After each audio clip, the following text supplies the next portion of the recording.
Part 3. The years passed. Paul and Ma Jenkins only dried up a little. Old man Studevant died. The old lady had 2 strokes. Mrs. Art Studevant and her husband began to look their age, gray in hair and sagging stomachs. The children were grown, or nearly so. Kenneth took over the management of the hardware store that Grandpa had left. Jack went off to college. Mary was a teacher. Only Jessie remained a child. Her last year in high school, Jessie, 19 now and rather slow in her studies, graduating at last. In the fall, she would go to normal. Cora hated to think about her going away. In her heart, she had adopted Jessie. In that big and careless household, it was always Cora who stood like a calm and sheltering tree for Jessie to run to in her troubles.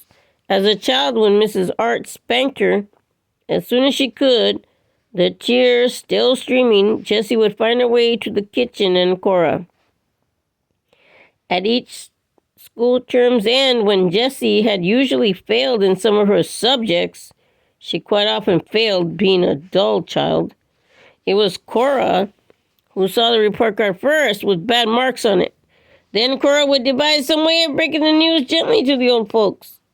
Her mother was always a little ashamed of stupid Jessie, for Mrs. Art was a civic and social leader of Melton, president of the Women's Club, 3 years straight, and one of the pillars of her church. Mary, the elder, the teacher, would follow with dignity in her footsteps. But Jessie, that child, spankings in her youth and scoldings now did nothing to Jessie's inner being. She remained a plump, dull, freckled girl, placid and strange. Everybody found fault with her but Cora. In the kitchen, Jessie bloomed. She laughed. She talked. She was sometimes even witty, as she learned to cook wonderfully. With Cora, everything seemed so simple, not hard and involved like algebra or Latin grammar or the civic problems of Mama's Club or the sermons at church.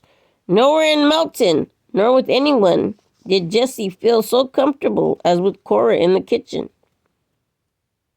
She knew her mother looked down on her as a stupid girl, and with her father there was no bond.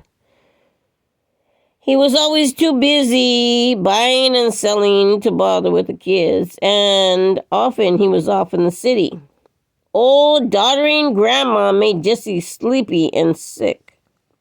Cousin Nora, mother's cousin, was as stiff and prim as a minister's daughter, and Jessie's older brothers and sisters went their ways, seeing Jessie hardly at all except at the big table at mealtimes. Like all the unpleasant things in the house, Jessie was left to Cora, and Cora was happy.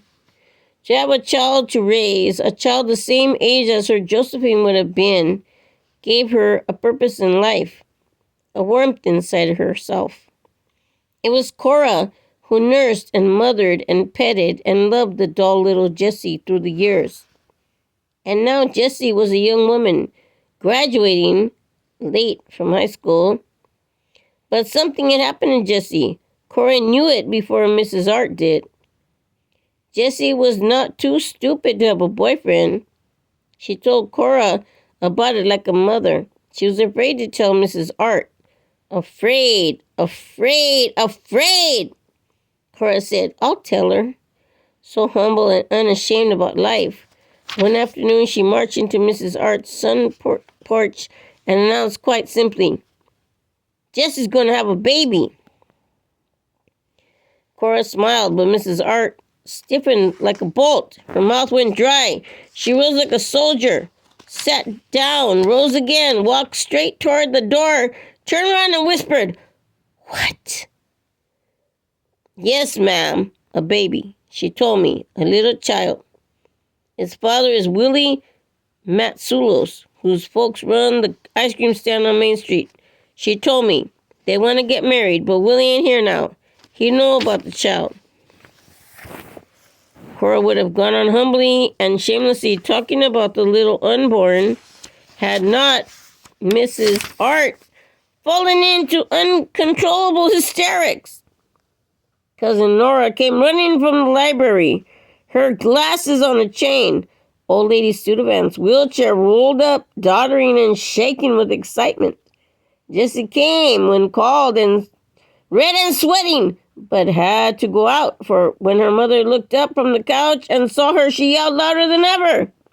There was a rush for camphor bottles and water and ice. Crying and praying followed all over the house.